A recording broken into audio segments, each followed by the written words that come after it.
Hey guys यार, आज के इस वीडियो में हम लोग कुछ ऐसे डिस्गस्टिंग स्टोरीज को डिस्कस करने वाले हैं जो कि रेडिट पर पोस्ट हुई थी। एंड हाँ, इन सारे स्टोरीज को सुनकर आप सिर्फ यही बोलोगे व्हाट द एंड हाँ guys, content warning is a advice. And आप अगर 18 साल से कम हो तो so please leave this video, क्योंकि ये वीडियो आपके लिए नहीं है। एंड हाँ, अगर आप कुछ खाते बैठे हो ना, इस वीडियो को देखते हुए कुछ खा रहे हो, तो यार इस वीडियो को पूरा देखना एंड देन उसके बाद ही कुछ खाना, क्योंकि यार आज कुछ ऐसे डिस्गस्टिंग स्टोरीज मैं लेके आया हूँ रेडिट से जो कि सुनकर आप बस वही बोलोगे। एंड तो so let's start the video. So guys, ये जो कहानी है, ये कहानी आती है r/askmeanything सब रेडिट से। यहाँ पर एक 14 साल के लड़के के एक एक्सीडेंट की वजह से उसके दोनों हाथ टूट जाते हैं एंड इसी की वजह से उसका एंड उसके मम्मी का एक डिफरेंट रिलेशनशिप पैदा होता है। आई गेस अभी तक आप समझ गए होंगे कि ये पोस्ट किस बारे में है एंड मैं स्टार्टिंग में क्यों आपको कंटेंट वार्निंग एडवाइस कर रहा था। सो ये बात 2011 की है। एक 14 साल का लड़का आस्क मी एनीथिंग पर एक पोस्ट अपलोड करता है। उस पोस्ट में वो बताता है कि कैसे एक एक्सीडेंट में उसके दोनों हाथ यूजलेस हो गए थे एंड इसी के चलते वो खुद से कुछ भी नहीं कर पाता था। हर चीज के लिए उसे किसी अदर पर्सन पे डिपेंड होना पड़ता था। हाँ, उस चीज के लिए भी। एंड हाँ, उसे अपनी शैंपेन की बोतल को भी हिलाने की आदत थी। दिन में कम से कम वो एक बार तो भी अपने शैंपेन की बोतल को जरूर से हिलाता था। एंड हाँ, अभी तक आप समझ गए होंगे कि मैं कौन से शैंपेन की बोतल की बात कर रहा हूँ। बट अभी तो उसका एक्सीडेंट की वजह से उसके दोनों हाथ यूजलेस हो गए थे। इसी वजह से वो अपनी शैंपेन की बोतल को भी नहीं हिला पा रहा था एंड देन इसी की वजह से वो बहुत ज्यादा फ्रस्ट्रेशन में एंड डिप्रेशन में जा रहा था एंड जो भी उसके आसपास रहता वो उनके ऊपर बहुत ज्यादा चिड़चिड़ कर रहा था। एंड बस इसी की वजह से उसकी मॉम उसके शैंपेन की बोतल को हिलाने में उसकी मदद करते थे। व्हाट द जी हाँ गाइज, आपने बिल्कुल भी सुना, उसकी मॉम उसकी शैंपेन की बोतल को हिलाने में मदद करती थी बिकॉज कि वो कहती थी कि ये उसके एक ट्रीटमेंट का हिस्सा है। उसकी वजह से वो अपने डिप्रेशन या फिर गुस्से के ऊपर कंट्रोल पाता है। अगर ये उसके साथ नहीं करेंगे तो वो और ज्यादा फ्रस्ट्रेट होगा एंड और ज्यादा डिप्रेशन में चला जाएगा। बस इसी कारण की वजह से उसकी शैंपेन की बोतल को हिलाती थी एंड इसी की वजह से इन दोनों में एक डिफरेंट रिलेशनशिप पैदा होता है।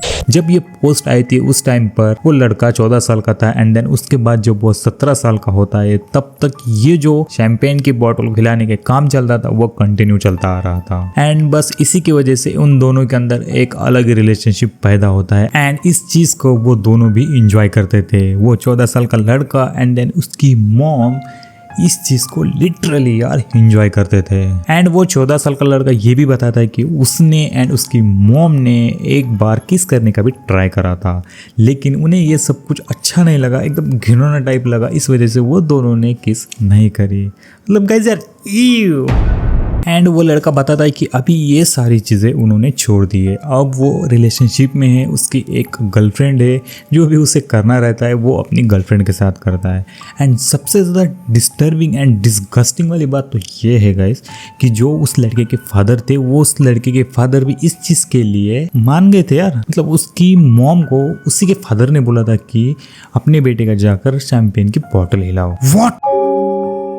सो तुम लोगों ने इस पोस्ट के बारे में डेफिनेटली सुना होगा एंड नहीं सुना तो चलो मैं आपको बताता हूँ। सो हुआ ये था कि एक रेडिटर अपने बचपन की कहानी सुनाता है। जब वो 8 साल का था उस टाइम पर उसकी आंटी घर पर आती है एंड उसकी आंटी ने उसकी मम्मी को लेकर एक जोक मारा था कि तेरे मम्मी को बाथरूम जाने के लिए कैंची लगती है क्योंकि वो बहुत ज्यादा टाइम लेती है बाथरूम में। तो इस चीज को लेकर उसकी मम्मी एंड वो आंटी जी हंसने लगती है क्योंकि उन दोनों के लिए ये सब नॉर्मल था, लेकिन उस बच्चे के लिए ये बहुत ज्यादा डिस्गस्टिंग था। सो वो लड़का अपनी आंटी से पूछता है कि इसका मतलब क्या था, तो उसकी आंटी बता दे कि जो हमारे ग्रैंड पेरेंट्स थे वो ऐसे ही कैंचियां लेके वॉशरूम में जाया करते थे टॉयलेट करने के लिए, क्योंकि जब वो वॉशरूम करते थे यानी कि जो पूप्स होती थी उस पूप्स को काटने के लिए कैंची साथ में लेके जाते थे, क्योंकि जो पूप्स आती थी वो साइज में बहुत ज़्यादा बड़ी बड़ी होती थी एंड जब वो फ्लश करते थे तो वो अटकती थी। इस वजह से वो कैंची लेके जाते थे एंड अपने ही पूप को काटते थे एंड फिर फ्लश करते थे। यार मतलब यार मैं क्या बता रहा हूँ यार गाइस आपको ये। यार उम्मीद करता हूँ मेरे फैमिली मेंबर में से इसे कोई ना देख रहा हो, नहीं तो यार गया मैं। एंड वो आंटी बताते कि इसी रिवाज को हम अभी तक फॉलो करते हुए आ रहे हैं एंड तुम्हारी मम्मी भी जब वॉशरूम के लिए जाती है तब वो कैंची इसी वजह से साथ में लेके जाती है। सो गाइज ये स्टोरी सुनने से पहले गर्लफ्रेंड एंड बॉयफ्रेंड इन दोनों को खास तरीके की वार्निंग है, क्योंकि यार आपका अगर मूड होगा कुछ करने का भी तो सो यार ये स्टोरी सुनने के बाद फिर उसके बाद जो करना है आपको वो डिसाइड करना क्या करना है, क्योंकि ये स्टोरी सुनने के बाद जो आपका रोमांटिक मूड होगा उसके धज्जियां उड़ने वाली है, क्योंकि ये स्टोरी है ही इतनी डिस्गस्टिंग। सो ये कहानी एक लड़के की है जो कि उसकी गर्लफ्रेंड थोड़े टाइम के लिए उसके घर पर आई थी रहने के लिए, एंड क्योंकि वो दोनों रिलेशनशिप में हैं एंड जवान भी है इसलिए उनका भी मूड होता है कुछ कुछ करने का, एंड फिर वो दोनों डिसाइड करते हैं कि वो प्राइवेट चीजें करेंगे, लाइक आप समझ रहे हो ना। तो सो वो दोनों अपना कार्यक्रम स्टार्ट कर देते हैं एंड वो लड़का अपनी जबान से उसके गर्लफ्रेंड को सेटिस्फाइड कर रहा था, यानी कि अपनी जबान से उस लड़की के वहां पर सेटिस्फाइंग कर रहा था, एंड देन वो नोटिस करता है कि उस जगह से उसे बहुत तेज गंदी बदबू आ रही है। इस वजह से वो उसे अच्छी तरीके से सेटिस्फाइड नहीं कर पा रहा था। वो वहां से तो हट जाता है लेकिन अपनी गर्लफ्रेंड को बुरा ना लगे इस वजह से वो अपनी गर्लफ्रेंड को नहीं बताता, एंड वो स्मेल इतनी ज्यादा गंदी थी कि वो उस जगह पर चाट नहीं पा रहा था, एंड फिर इसी की वजह से वो एक चॉकलेट खा लेता है, क्योंकि जो आने वाली स्मेल थी उस स्मेल को दबाने के लिए वो चॉकलेट खाता है, एंड देन फिर से उसे उस जगह पर प्लेजर देने लगता है। बट गलती से उसने जो चॉकलेट खाई थी वो उसके मुंह से निकलकर उस लड़की के प्राइवेट जगह पे चली जाती है। सो डिस्गस्टिंग यार। उम्मीद करता हूँ कि मेरे फैमिली मेंबर में से कोई ना देखे, अगर फैमिली मेंबर में से किसी ने देखा ना लिटरली यार मैं तो गया। फिर वो लड़का बहुत ज़्यादा डर जाता है कि वो चॉकलेट उस लड़की के उस प्राइवेट पैट के अंदर जा चुकी थी, एंड वहाँ पर बहुत ज़्यादा अंधेरा था इस वजह से वो उसे निकाल भी नहीं पा रहा था। बट वो बहुत ज़्यादा ट्राई करता है कि वो अपनी जीभ अंदर डाल के उसे बाहर निकाल सके उस चॉकलेट को, लेकिन वो ये नहीं कर पाता क्योंकि वहाँ पर बहुत ज़्यादा अंधेरा था, तो वो चॉकलेट बाहर नहीं निकलती है। बट थोड़ी देर स्ट्रगल करने के बाद आखिरकार उसके मुँह में वो चीज़ वापस आ जाती है, बट वो चॉकलेट नहीं थी, एंड जो चीज उसने अपने मुंह में ली थी एंड चबाई थी वो चीज थी नॉस्ट्रल ऑफ गाइडिया, जो कि एक सेक्सुअल ट्रांसमिटर डिजीज की वजह से होता है। लड़कियों के प्राइवेट पार्ट में एक पॉप की तरह बनता है, एंड उसने उस चीज को चॉकलेट समझकर अपने मुंह में डाल दिया एंड चबा भी लिया, जिसकी वजह से वो उसके मुंह में ही फट गया। एंड ये दरअसल हुआ इस वजह से जो कि उसकी गर्लफ्रेंड थी उसका एक और बॉयफ्रेंड था, एंड उस बॉयफ्रेंड को ये सेक्सुअल ट्रांसमिटर डिजीज था। देन इसी की वजह से इस लड़की को भी वो डिजीज हो गई, एंड इस खोचो को नहीं पता था कि वो चॉकलेट नहीं बल्कि एक डिजीज एक पॉप है एंड उसे वो चबाता है। सो डिस्गस्टिंग यार। छोड़ो यार ये मैं क्या बता रहा हूँ यार आप सभी को। Now CVM coconut one of the most disgusting story है, जिस स्टोरी के अंदर ये बताया जाता है कि एक कोकोनट को एक लड़का प्रेग्नेंट कर देता है। हैं?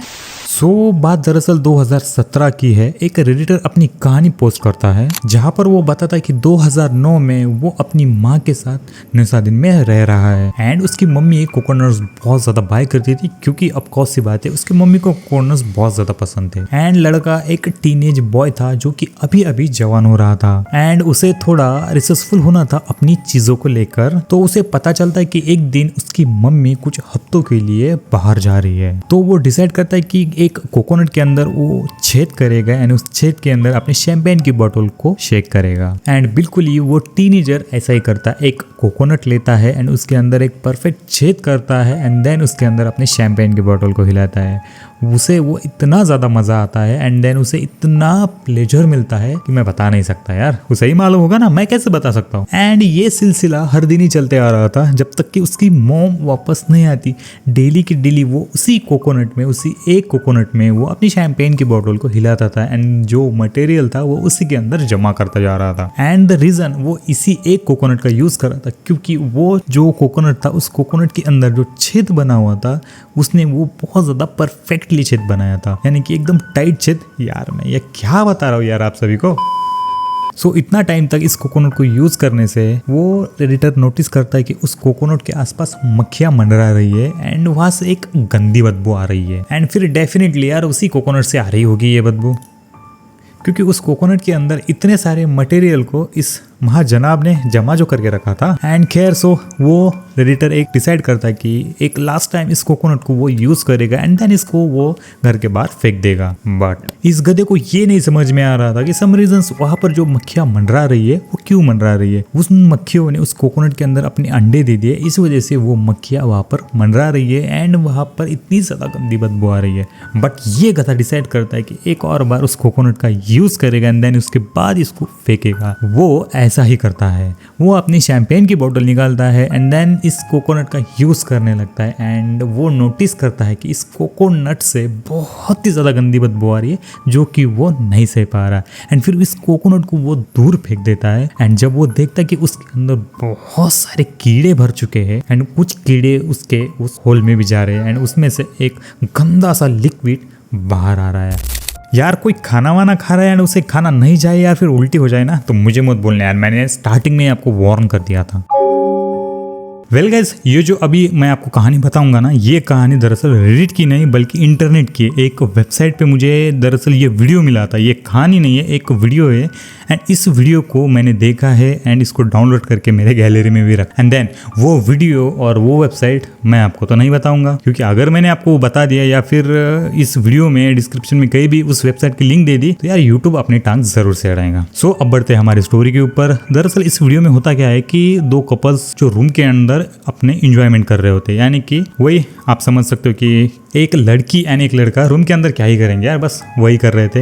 एंड ये करने के बाद उनका मन भर जाता है, लेकिन जो लड़की होती है उसको तो और ज्यादा प्लेजर चाहिए था। तो वो क्या करती है, लड़के का फिर से वो उस लड़के को फुल सिग्नल लाती है एंड सिग्नल आने के बाद वो क्या करती है कि किसी चीज से उसके वहां पर एकदम टाइट बंध देती है एंड बंधने के बाद जो वेंस होती है, यानी कि वहां पर जो वेंस आती है ना, उस वेंस में एक निडल चुभा देती है एंड निडल चुभाने के बाद फिर वहाँ वो जो निडल थी उसमें से खून आने लगता है एंड लिटरली गाइस यार वो खून को वो पीने लगती है एकदम ऐसा स्कैरी टाइप से, और वो देखने में भी इतना ज़्यादा डिस्टर्बिंग लगता है यार, क्या ही बोलूँ मैं। अब कैसे कैसे लोग रहते हैं यार, कुछ भी कर लेते हैं अपने प्लेजर के लिए। एंड वो लड़का, उसी का दर्द नहीं हो रहा था क्या यार, क्या ही है यार वो। बस हो गया गाइस यार, अब मैं और इन स्टोरी उसको आपको नहीं बता सकता, बहुत ज़्यादा डिस्गस्टिंग डिस्टर्बिंग हो गया यार ये। एंड गाइस यार ये जो स्टोरी है ना, लिटरली मैंने किसी रेडिट वगैरह किसी कहीं से नहीं उठाई वाली है। ये दरअसल ये वीडियो एक्चुअली में मैंने देखा है, इसलिए मैं आपके साथ शेयर कर रहा हूँ। बहुत ज़्यादा डिस्टर्बिंग वीडियो है यार ये, मैं आपको दिखा भी नहीं सकता यूट्यूब पे। अगर दिखाया ना तो यूट्यूब मेरे को 101% स्ट्राइक मारेगा। तो चलो यार बहुत हो गया यार, आज मैंने कैसे कैसे स्टोरी बता दी। आई होप कि मेरे कोई फैमिली मेंबर में से इसे ना दिख रहा, वरना मैं तो गया। तो चलो यार बस आज के लिए इतना ही, अब मिलते हैं एक और न्यू वीडियो के साथ, तब तक के लिए टेक केयर, बाय बाय।